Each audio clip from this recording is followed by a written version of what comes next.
এখন আমি দাঁড়িয়ে রয়েছি হংসেশ্বরী মন্দির বাঁশবেড়িয়াতে।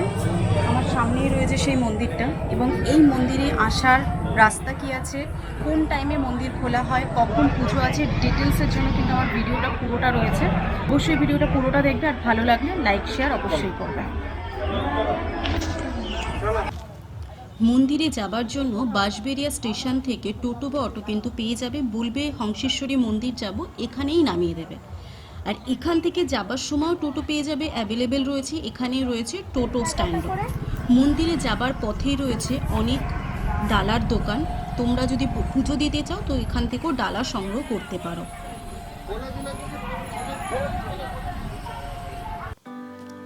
মন্দিরের সামনে আমরা পৌঁছে গেছি।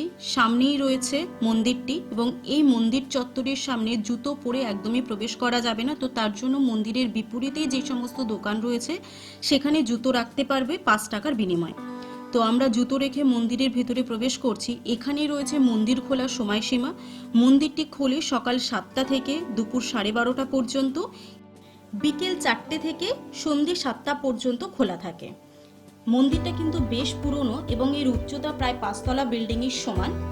মন্দিরটি নির্মাণ করেছিলেন রাজা নৃসিংহদেব 1799 সালে, এবং তার মৃত্যু 1802 সালে হয়ে যাওয়ার পর মন্দিরটির কাজটা অসমাপ্ত থেকে যায়, এবং বাকি কাজটি কমপ্লিট হয়েছিল 1814 সালে তার বিধবা স্ত্রী রানী শঙ্করী।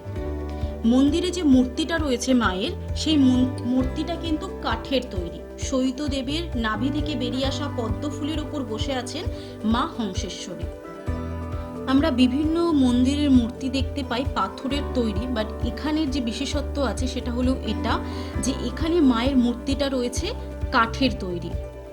মন্দিরের ভেতরে প্রবেশ সকলের জন্যই নিষিদ্ধ, শুধুমাত্র পুরোহিতই প্রবেশ করতে পারেন, এবং আপনারা চাইলে পুজোও দিতে পারেন। মন্দিরের সামনেই দেখতে পেলেন অনেক দোকান রয়েছে, সেখান থেকে ডালা কালেক্ট করে মন্দিরে পুজো দিতে পারবেন। দেবী হংসেশ্বরীর যে জীবন কাহিনী রয়েছে সেটা আপনারা চাইলেও জানতে পারেন। এখানে রয়েছে অনেক বই, আপনারা বইও কালেক্ট করতে পারবেন এখান থেকেই।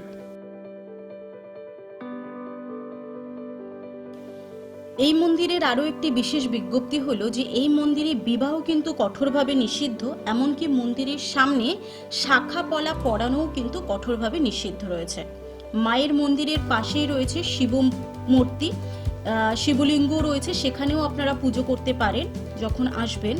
এবং প্রত্যেকটা মন্দিরেই যেমন থাকে ধূপধুনা জ্বালানোর একটা নির্দিষ্ট জায়গা থাকে, সেরকম এই মন্দিরেও রয়েছে।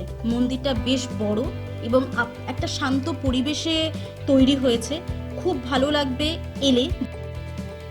মায়ের মন্দিরের পাশে আরও একটি মন্দির রয়েছে যেটা পোড়ামাটির তৈরি, এবং রামায়ণ মহাভারতের যে যুদ্ধ বিবরণ সেটা দিয়েই তৈরি হয়েছে ছোট ছোট শিল্প ভাস্কর্যে। মন্দির চাতালে বা মন্দিরের ভেতরে প্রবেশ কঠোরভাবে নিষিদ্ধ রয়েছে, এবং এখানে ক্যামেরা করাও কিন্তু বিনা অনুমতিতে নিষিদ্ধ রয়েছে।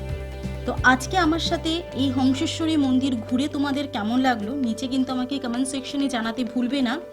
আর এই ধরনের নতুন নতুন ভিডিওর জন্য আমার চ্যানেলটিকেও সাবস্ক্রাইব করতে ভুলবে না। সকলকে অনেক অনেক ভালোবাসা। আজকে আমার সাথে থাকার জন্য thank you for watching video.